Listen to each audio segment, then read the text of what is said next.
नमस्कार, माझे नाव अवनीश प्रशांत साळापूरकर। आज आपण करणार आहे करी कांदा चटणी। त्यासाठी लागणारे साहित्य: तेल,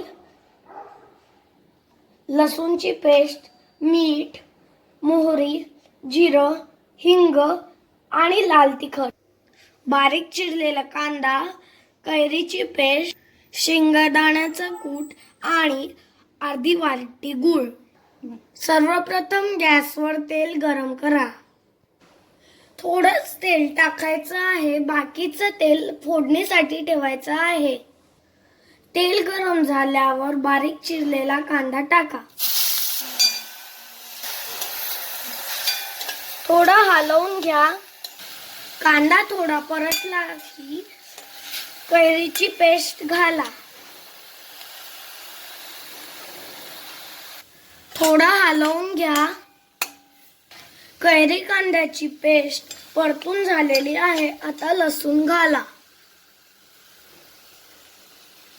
आता हलवून घ्या। लाल तिखट घाला, गूळ घाला आणि मीठ घाला। मग सगळं छान हलवून घ्या। शेवटी दाण्याचा कूट घाला। दाण्याचा कूट तुम्हाला घालायचा असेल तर तुम्ही घालू शकता, ते काही कंपल्सरी नाहीये घालणं। आता छान मिक्स झालं की गॅस बंद करा आणि चटणी एका भांड्यात काढून घ्या।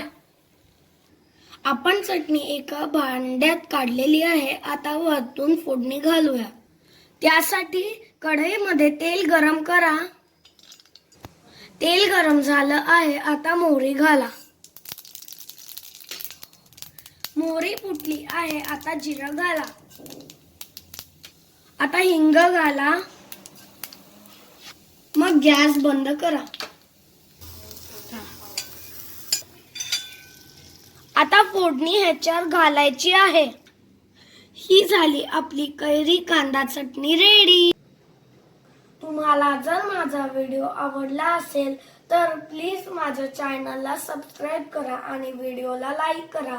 धन्यवाद। भेटूया पुढच्या व्हिडिओला।